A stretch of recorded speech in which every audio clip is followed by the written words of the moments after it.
Bismillahirrahmanirrahim. Assalamualaikum warahmatullahi wabarakatuh. Perkenalkan, nama saya Suci Rahmahami, biasa dipanggil dengan Kak Suci. Sesuai dengan judul video ini, kali ini kita akan membahas tentang trigonometri. Baik, kita langsung saja ke materinya. Baik, trigonometri. Kalian ada nggak yang sudah tahu apa itu trigonometri? Tapi kalau segitiga siku-siku, tahu nggak? Oke, trigonometri itu sebenarnya adalah ilmu yang mempelajari tentang hubungan antara sisi-sisi dan sudut di dalam segitiga siku-siku. Ingat ya, trigonometri hanya berlaku pada segitiga siku-siku. Oke. Di trigonometri sendiri ada 3 hal penting yang akan kita bahas. Yang pertama ada namanya sin, yaitu sinus. Kemudian yang kedua cos, yaitu kosinus, dan tan, atau biasa disebut dengan tangen. Oke, untuk mencari nilai sinus, kosinus, dan tangen, mari perhatikan segitiga yang ada di samping. Di sini ada sudut siku-siku. Di depan sudut siku-siku namanya adalah sisi miring atau biasa disebut dengan hipotenusa. Kemudian di sini ada sudut alfa. Di depan sudut alfa namanya adalah sisi depan. Kemudian di samping sudut alfa namanya adalah sisi samping. Baik, untuk mencari nilai sinus yaitu dengan membagi panjang sisi depan dan sisi miring. Jadi sinus adalah depan per miring, atau biasa disebut dengan DMI, depan miring. Sedangkan untuk mencari nilai cos, kita akan membagi sisi samping dibagi dengan sisi miring. Artinya samping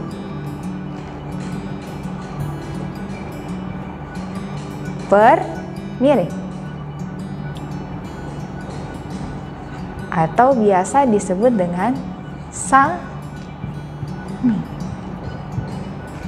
Kemudian yang ketiga, nilai tangen. Dasarnya nilai tangen adalah sinus per cos. Mari kita masukkan nilai sinus. Depan miring, depan per miring, kemudian dibagi dengan cos, samping per miring. Oke, di sini ada per miring. Jadi miringnya habis ya. Ini akan menghasilkan depan per samping. Jadi biasa disebut dengan desa. Jadi untuk adik-adik yang ingin menghafal dengan cepat rumus trigonometri, yaitu dengan menghafalkan DMI, SAMI, DESA. Bagaimana? Sudah paham kan untuk mencari nilai sinus, kosinus, dan tangen? Oke, sekarang kita akan mencari nilai inverse dari ketiganya. Apa sih itu inverse? Inverse itu kebalikan. Jadi kalau sinus mempunyai inverse yang namanya kosekan. Kosekan ini sepersinus. Artinya rumusnya berubah menjadi miring per depan. Oke, yang kedua cos. Cos mempunyai inverse atau kebalikan sekan. Artinya 1 per cos. Ini artinya miring per depan. Begitu pula untuk tangan mempunyai inverse yaitu kotangan. Itu artinya 1 per tangan yaitu samping per depan. Nah, paham kan dengan ketiga inverse dari sin, cos, dan tangan? Oke, sampai sini masih semangat kan untuk mempelajari materi berikutnya? Semangat! Nah, untuk mempertajam lagi ilmu kalian mengenai sinus, kosinus, dan tangan, mari kita latihan pada segitiga berikut. Di sini ada segitiga yang berukuran sisi miringnya sepanjang 10, sisi depan sudut alfanya 8, dan sisi samping sudut alfanya adalah 6. Oke, sinus alfanya tadi kita sudah sama-sama mempelajari. Sinus alfa adalah D untuk depan, Mi untuk miring. Jadi kita peroleh 8 per 10. Oke, di sini kita bisa sederhanakan ya, sehingga menjadi 4 per 5. Oke, sampai sini paham ya? Nah, begitu pula untuk cos alfa, tadi kita sudah tahu yaitu rumusnya adalah sa untuk samping dan mi untuk miring. Sini sampingnya adalah 6 dan sisi miringnya adalah 10. Oke, di sini kita bisa sederhanakan menjadi 3 per 5. Paham kan? Baik, kita lanjut ke tangan alfa. Tangan alfa tadi adalah D untuk depan dan sa untuk samping. Sehingga kita peroleh 8 per 6. Kita sederhanakan menjadi 4 per 3. Oke, sampai sini paham kan? Jadi nanti kakak akan membagi kuis di akhir video. Tolong tonton video ini sampai selesai ya.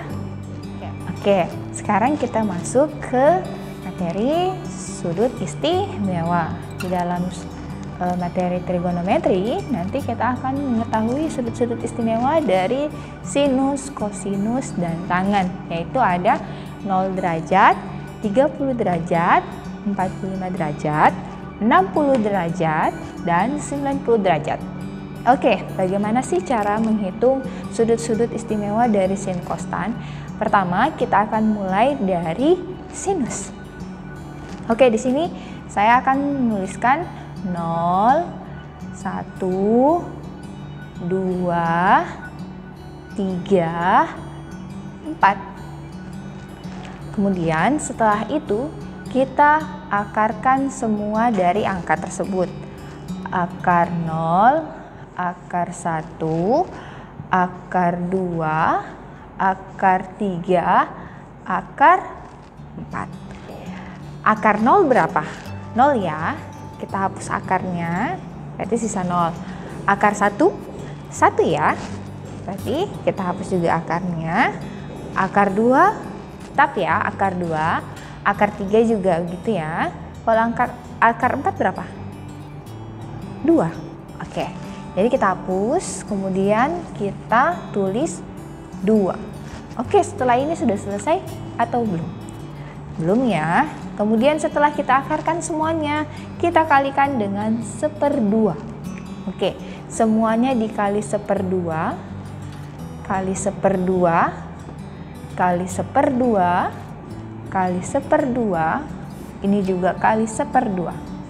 Oke, 0 kali 1/2 berapa ya? 0 ya.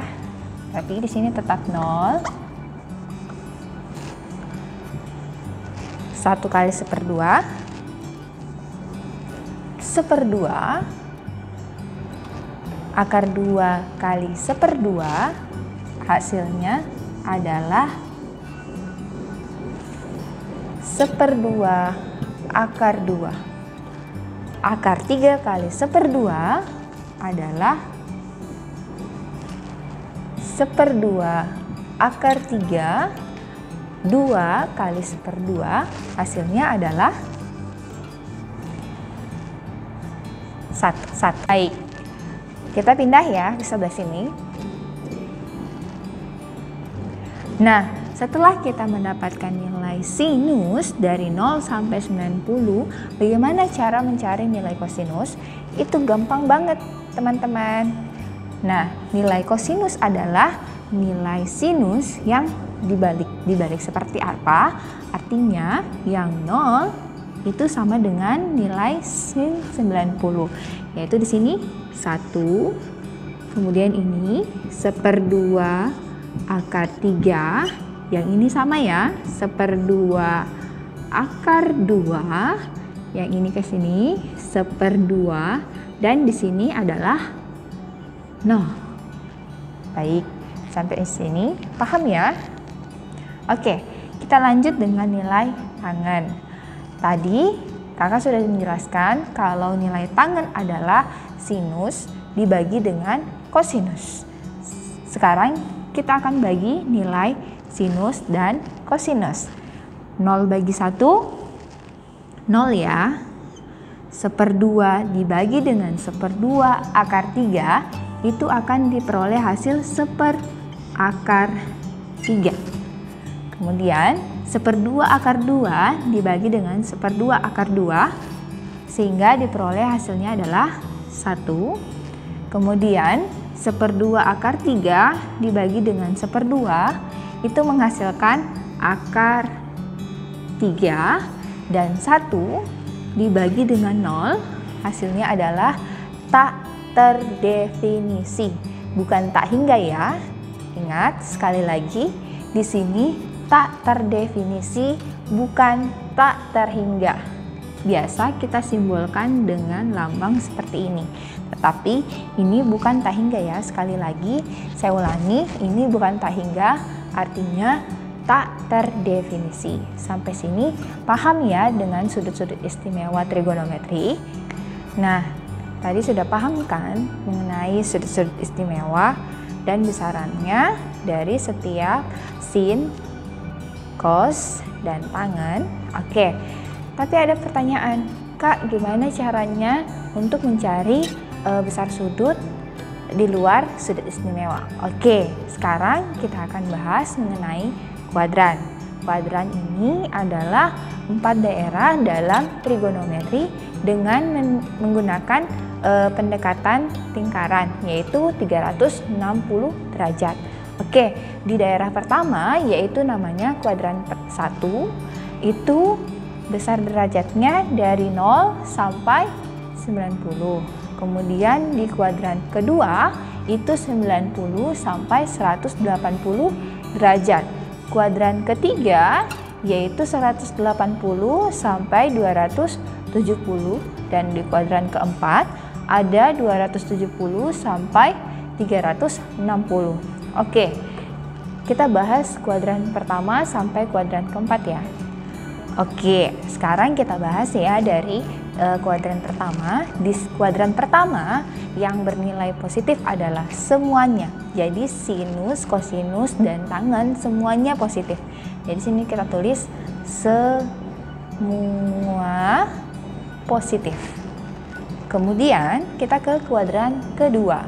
Di kuadran kedua yang positif adalah sin. Sin positif. Ingat, selain dari sin negatif ya teman-teman. Kemudian kita ke kuadran ketiga. Di kuadran ketiga yang positif hanyalah tangen. Jadi tangen positif. Dan di kuadran keempat yang positif adalah cos. Jadi kita urut ya, semua, sin, tangen, cos. Saya ulangi, semua, sin, tangen, cos. Sampai sini paham ya? Nah, sebagai contoh, kakak tanya deh sama kalian. Misalkan sin 200 derajat itu di kuadran berapa ya? Nah, benar sekali. Sinusnya berada di kuadran ketiga. Ini berarti kuadran ketiga. Positif atau negatif? Kita lihat lagi kembali. Ingat-ingat tadi materi yang kakak jelaskan. Kalau di kuadran ketiga yang positif adalah tangan. Jadi di sini sinusnya bernilai negatif. Oke, sampai sini paham? Paham. Terus bagaimana Kak kalau misalnya ada yang tanya sinus 1000 derajat? Itu bagaimana Kak? Sementara sudutnya cuma 360. Oke, caranya adalah dengan mengurangkan beberapa kali sinus 360 derajat terhadap 1000 derajat. Jadi coba kita kerjakan sama-sama ya. Di sini kurang 360 derajat. 0, 4, 6. 640. Oh, masih lebih ya. Kita kurangkan satu kali lagi dengan 360 derajat. Kita kurangkan 0, 8, 2.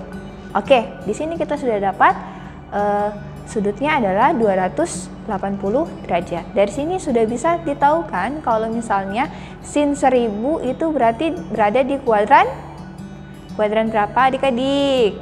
Oke, benar sekali, di kuadran keempat. Lihat lagi di sini 280. Sinusnya positif atau negatif? Nah, benar, sinnya negatif karena di kuadran keempat yang bernilai positif hanyalah cos. Sampai sini paham ya? Oke, sekarang kakak akan kasih tahu caranya untuk mencari nilai dari sudut-sudut di luar sudut istimewa yang tadi kita sudah pelajari. Oke, di sini tips yang pertama kakak akan kasih tahu kalau kita menggunakan sudut patokan 180 derajat berarti sin cos tangannya tetap ya. Kemudian kalau kita menggunakan 90 dan 227 derajat itu ganti. Jadi misalnya kalau yang ditanyakan sin nanti kita rubah jadi cos, begitupun sebaliknya cos diganti menjadi sin. Oke, di sini ada cos 135 derajat. Oke, kita pakai dulu contoh yang pertama. Kita pakai 180 derajat, artinya ini tetap cos ya teman-teman. Oke, di sini kita tulis cos dalam kurung 180 derajat dikurang 45. Kok dikurang 45? Ya, karena 180 kurang berapa yang menghasilkan 135 derajat. Kita peroleh cos 45. Ini artinya sama dengan cos 45. Cos 45 berapa? Kawan-kawan, masih ingat enggak? Oke, ya, betul sekali. Cos 45 adalah 1/2 akar 2. Sudah sampai sini? Belum. Kita lihat dulu soal yang pertama. Cos 135 itu berada di kuadran berapa? Bisa dilihat? Ya, kuadran kedua. Di sana yang positif adalah nilai sinus. Selain sinus berarti dia negatif. Nah, berarti hasilnya tadi adalah minus 1/2 akar 2. Paham ya sampai sini? Oke, bagaimana kalau kita pakai yang rumus kedua atau tips yang kedua, yaitu menggunakan 90 derajat. Oke, kita contohkan ya. Cos 135 derajat itu katanya di ganti. Berarti di sini berubah menjadi sinus dalam kurung 90 tambah berapa yang menghasilkan 135? Ya, benar. Ditambah 45 derajat. Ini sama dengan sin berapa teman-teman? Sin 45. Berapa? Ya, benar sekali. 1/2 akar 2. Tetapi ingat ya, seperti yang tadi kakak bilang, kita harus mengacu kepada soalnya yang utama. Di sini 135 derajat itu berada di kuadran kedua, sedangkan nilai di kuadran kedua yang positif adalah sin. Berarti selain dari sin, semuanya bernilai negatif. Jadi di sini tetap ya negatif. Sama ya cara cara pertama dan cara kedua. Sampai sini paham enggak cara untuk mencari nilai sudut di luar sudut istimewa? Kakak harap kamu atau adik-adik sekalian mengerti dan paham dengan contoh yang kakak berikan. Terima kasih. Nah, itu tadi materi tentang trigonometri bagian pertama. Untuk lebih jelasnya, kakak akan kasih soal latihan yang dapat kalian kerja di rumah dan tolong komen jawabannya di kolom komentar ya. Oke, ini dia.